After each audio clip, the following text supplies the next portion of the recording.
में तो खैर 3 शेयर बजाज ऑटो, हीरो मोटो, आयशर, ये 3 के 3 टॉप गेनर हैं। आपसे जरा ये जानना चाहेंगे, ओला इलेक्ट्रिक पर आप व्यू दे रहे हैं क्या टेक्निकल?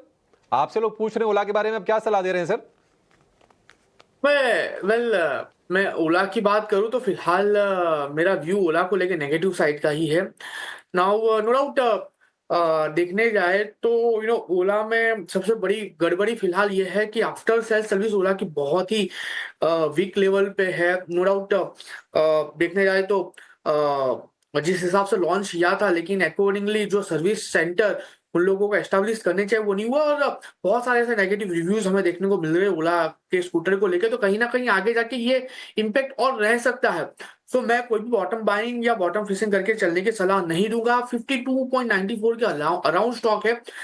मेरा मानना है कि इसको अवॉइड करे, वही बेहतर रहेगा। यहाँ पे अगर बात करें लार्ज कैप या मिड कैप रियल्टी कंपनीज में, तो वहाँ पे आपको कौन से कंफर्टेबल लेवल्स लग रहे हैं अभी जो है निवेश के लिए, और खासकर की जो इम्पोर्टेंट टेक्निकल लेवल्स है, अगर 1 से 2 महीने का अवधि के ऊपर बात करें तो कहाँ पे कमाई के मौके बन सकते हैं? जी, काफी लंबे समय के अंडर परफॉर्मेंस के बाद हम पिछले 2-3 ट्रेडिंग सेशन से देख रहे कि रियल्टी स्पेस में एक मोमेंटम आया है। इनफैक्ट नो आप देखेंगे तो नो मोमेंटम जो interest rate sensitive stocks sectors है, जैसे ऑटो हो गया, रियल्टी हो गया, इनमें अच्छे नो बाइंग इंटरेस्ट हमें दिख रहे हैं। So yes, reality being one of the interested sectors no, तो जहाँ पे एक अच्छी पॉजिटिविटी हम देख रहे हैं कि वो कंटिन्यू रह सकती है।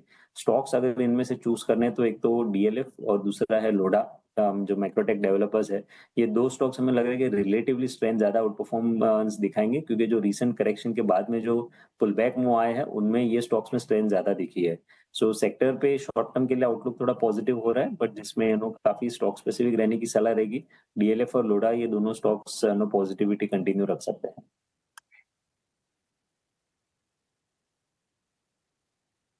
एक दिग्गज है डीएलएफ, दूसरी दिग्गज है लोढ़ा, एक है दिल्ली एनसीआर की किंग, दूसरी है मुंबई मेट्रोपॉलिटन रीजन में अपना दमखम दिखाने वाली कंपनी, और लग्जरी में पैट्स इनकी थोड़ी ज़्यादा है इन दोनों कंपनीज की है। और इस पर आपके लिए ये ट्रेड की रिकमेंडेशन। बाजार थोड़ा साइडवेज है, शुक्रवार को हमने यही माहौल देखा और आज फिर से हम देख रहे हैं कि एक रेंज में फंसा हुआ है। निफ्टी हल्की गिरावट दिखा रहा है, तो निफ्टी बैंक में 25-30 अंकों के आसपास की हल्की तेजी है। और इंडिया विक्स अगर आप देखेंगे 4% ऊपर इंडिया विक्स है, 17.25 के आसपास का इंडिया विक्स आपको दिखेगा।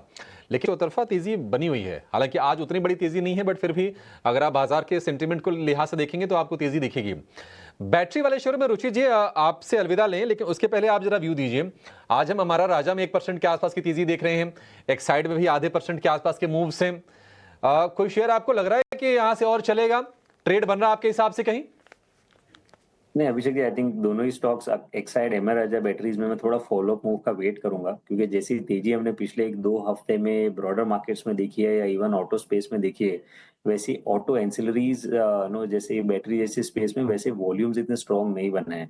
और दोनों ही स्टॉक्स अपने 200 दिन के मूविंग एवरेज के अभी भी नीचे ट्रेड कर रहे हैं। दोनों में से रिलेटिवली एक्साइड आई थिंक थोड़ा ज्यादा इंटरेस्टिंग लग रहा है, बट स्टिल थोड़ा सा और फॉलोअप मूव आता है और 200 डीएमए के लेवल अगर ब्रेकआउट देता है तो उसके बाद ही फ्रेश बाइंग इंटरेस्ट स्टॉक में लेना चाहिए। सो आपके वॉच लिस्ट पे डेफिनेटली रह सकते हैं, बट बाइंग के संकेत अभी फिलहाल बैटरी स्पेस में नहीं दिख रहे।